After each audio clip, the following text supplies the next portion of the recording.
Senhoras e senhores, sejam todos bem-vindos a mais uma aula de álgebra linear. Vamos então trabalhar com matriz de uma transformação linear. Então essa matriz, ela carrega todas as características da transformação linear. E é isso que veremos nessa aula. Como aplicar, como fazer leituras da transformação linear a partir da matriz. Vejamos como isso ocorre. Então vamos lá. Primeiro exercício, determine a matriz de uma transformação linear. Dessa transformação, que é uma transformação D, que ocorre entre o espaço dos polinômios de grau menor ou igual a 3, levando no espaço de polinômios de grau menor ou igual a 2, de modo que cada polinômio é levado na sua derivada primeira. No caso aqui, em relação à variável t, que é a variável do polinômio. Nós temos aqui B e C como sendo, respectivamente, as bases de P3 e de P2. Então, vamos aqui obter a matriz dessa transformação. Para isso, os passos são os seguintes.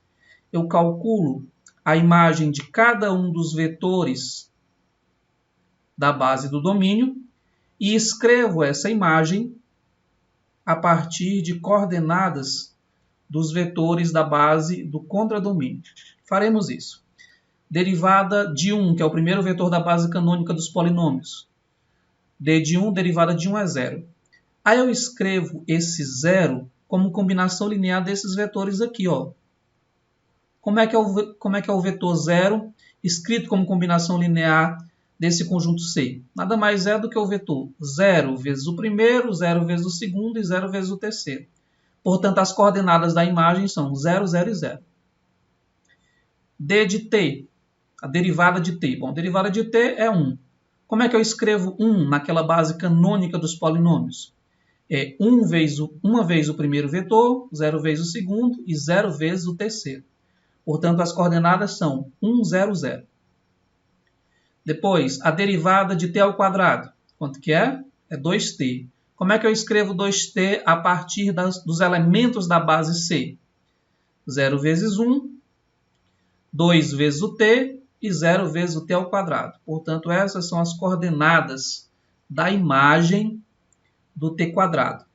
Agora vamos para a imagem do t ao cubo. A imagem é 3t ao quadrado. Então, as coordenadas são 0, 0 e 3. Bom, uma vez que eu obtenho as coordenadas da imagem, eu organizo em colunas e nós obtemos assim a matriz da transformação D. Matriz da transformação D nas bases B e C, que são as bases do domínio e do contradomínio. Então, nós temos isso aqui. Vamos dar continuidade agora, calculando a imagem desse polinômio a partir da transformação D. Só uma pequena observação. Esse polinômio aqui, se eu quiser escrever as coordenadas dele na base B, que é essa base, nada mais é do que calcular o D dessas coordenadas aqui, ó, 1, 2, menos 4 e 1. Tudo bem? Então vamos lá, vamos calcular aqui a derivada desse polinômio. Vai ficar 0 mais 2 menos 8t mais 3t ao quadrado. Aqui está. E se quisermos escrever esse vetor na base C, nós podemos escrevê-lo como sendo 2 vezes o primeiro, menos 8 o segundo, mais 3 vezes o terceiro. Então, é esse aqui. Tudo bem? Então, vamos lá. Do ponto de vista matricial, o que foi que nós fizemos? Nós fizemos que essa daqui é a matriz da transformação. O que acontece quando eu multiplico a matriz da transformação pelas coordenadas do vetor que eu quis agora há pouco calcular a imagem? Vamos multiplicar a matriz da transformação pelas coordenadas do vetor do domínio. Vocês lembram como é que se faz a multiplicação de matriz?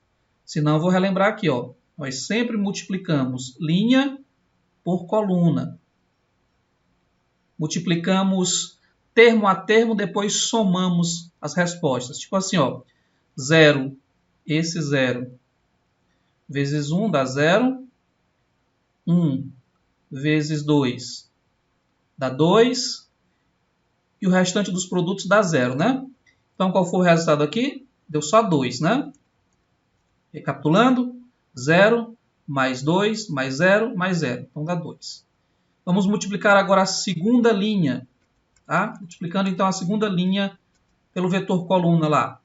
0 vezes 1 é 0, 0 vezes 2 é 0, 2 vezes menos 4 é menos 8, 0 vezes 1 é 0. Então, deu menos 8 aqui. Multiplicando a terceira linha. 0, 0, 0 e 3. Aqui está 3.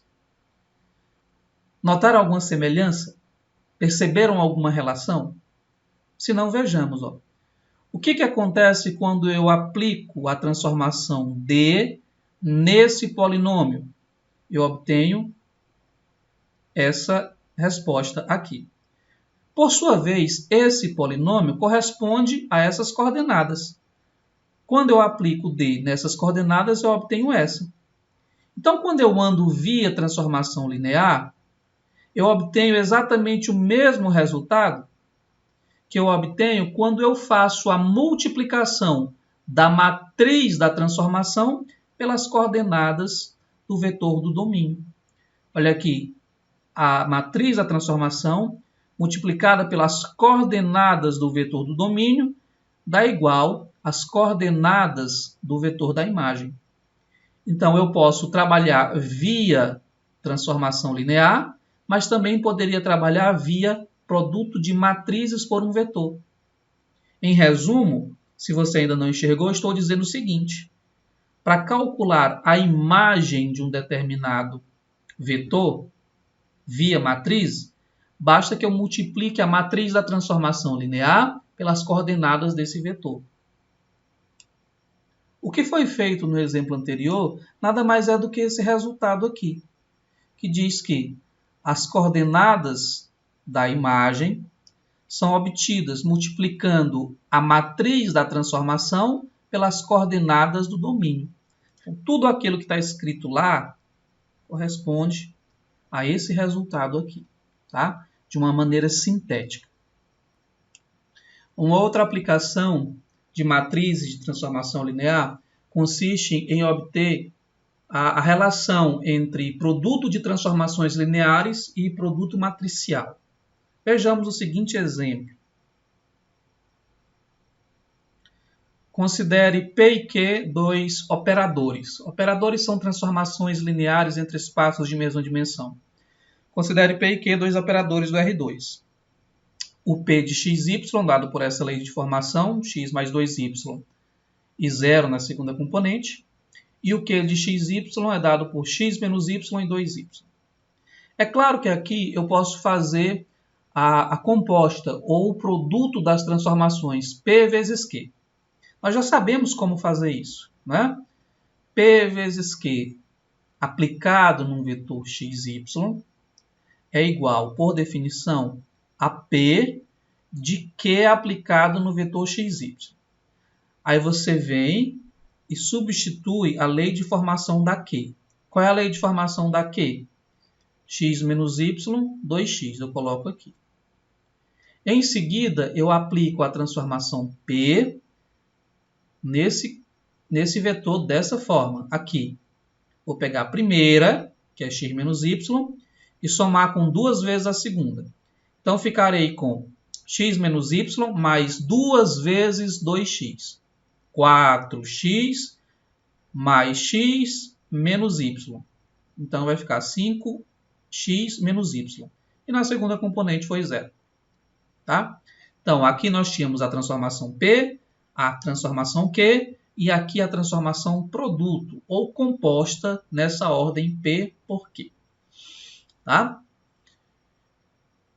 Feito isso, eu vou agora, sobre outro enfoque, obter as matrizes da transformação P, a matriz da transformação Q e a matriz da transformação produto, usando aqui a base canônica. Ok, então aqui nós temos a matriz da P, a matriz da Q e a matriz do produto nas bases canônicas. Observe o que acontece quando eu multiplico a matriz da P pela matriz da Q. Vamos calcular esse produto? Vamos lá. Linha por coluna, tá?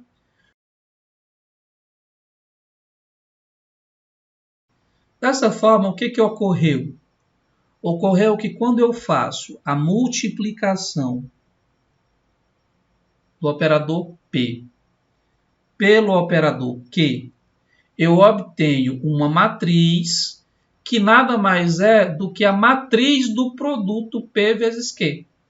Então, imagina que você tem uma transformação P e uma transformação Q. E você quer calcular a matriz da transformação P vezes Q.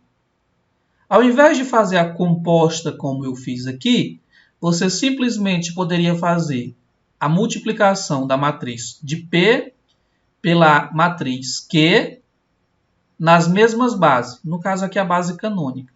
E eu obtenho essa matriz que corresponde à matriz do operador P vezes Q.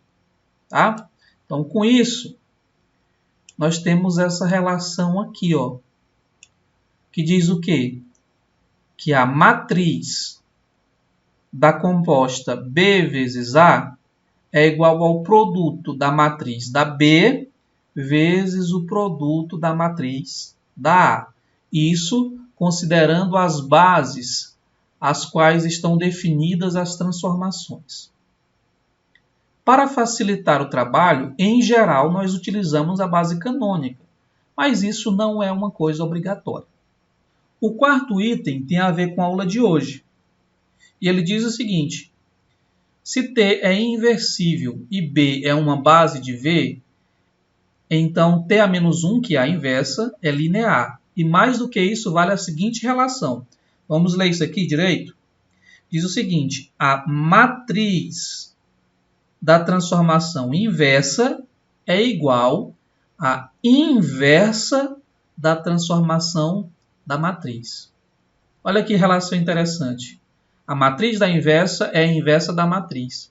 Então, se você tem um operador T e quer achar a inversa, você faz o seguinte: você encontra a matriz da transformação T, inverte a matriz, e depois que inverteu a matriz, você tem a matriz da inversa. É um caminho mais curto do que aquele caminho que nós seguíamos para obter uma inversa. É simplesmente fazendo a inversão da matriz da transformação linear que nós encontramos a matriz da transformação inversa. Como consequência disso, nós temos o seguinte: quando é que uma matriz admite o inversa? Não é quando o determinante é diferente de zero? Portanto, quando eu tenho uma transformação e sua matriz tem um determinante não nulo, então ela é inversível. Mostre que o operador do R2 em R2, dado por t de xy igual a x mais y e y menos 2x, é inversível e obtenha t a menos 1. Vamos ter clareza no que estamos fazendo? Tenho duas tarefas aqui. A primeira delas é mostrar que o operador é inversível. E a segunda tarefa é obter a inversa. Isso aqui não é a matriz inversa, isso aqui é o operador inverso. Tá? Nós iremos fazer isso via matrizes. Tá bom? Então vamos lá, primeiro passo, calcular a matriz da transformação T nas bases canônicas. Venham para cá e calculo a imagem do primeiro e do segundo vetor da base canônica do R2. Uma vez que eu obtive a matriz, eu farei então o determinante dessa matriz. Determinante da matriz T, que é igual a 5, que é diferente de zero. Portanto, eu posso garantir, já de antemão, que essa transformação ela é inversível. Por quê? Porque a matriz dela é inversível. Tá? Ok. E quem é a inversa dessa matriz? Bom, a inversa dessa matriz, eu coloco aqui a notação de matriz, a inversa dela. Eu vou calcular a inversa dessa matriz por uma regra prática, tá? Eu vou deixar também como anexo uns vídeos indicando como se faz a inversa de uma matriz. Quando ela é 2 por 2, existe uma regra prática. Nós fazemos 1 sobre o determinante da matriz, vezes a diagonal que é obtida fazendo a troca de posição entre os elementos da diagonal principal. Então, eu troquei de posição o 1 com 1. Não notamos porque é igual, né? E depois troca-se o sinal dos elementos da diagonal secundária. Portanto, 2 e menos 2. Vou repetir qual é o procedimento rápido para se obter a inversa de uma matriz 2 por 2. Basta eu fazer 1 sobre o determinante da seguinte matriz. A matriz que é obtida trocando-se a posição dos elementos da diagonal principal e depois trocando-se o sinal dos elementos da diagonal secundária. Portanto, a inversa, que é t a menos 1, é dada por 1/5 menos 2/5, 2/5 e 1/5. Portanto, meus queridos, essa daqui, que é a inversa da matriz, constituirá a matriz da transformação inversa. Em quais bases? Ora, nas bases que estamos operando, no caso da base canônica. Então, essa daqui é a matriz de t a menos 1 na base canônica. Tudo bem? Bom, então qual é a fórmula então da transformação t a menos 1? É simples. Basta que agora eu faça a multiplicação da matriz por um vetor qualquer. Eu obtenho quem? Vamos lá? 1/5 de x menos 2/5 de y. E depois, 2/5 de x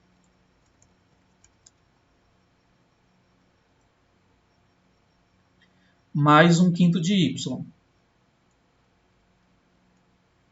Portanto, este vetor aqui, tá? É um vetor coluna, vamos entender isso, tá, pessoal? Só tem uma coluna.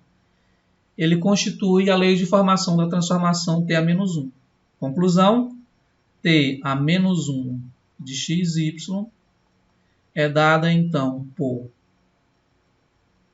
x sobre 5 menos 2y sobre 5, 2x sobre 5, mais y sobre 5.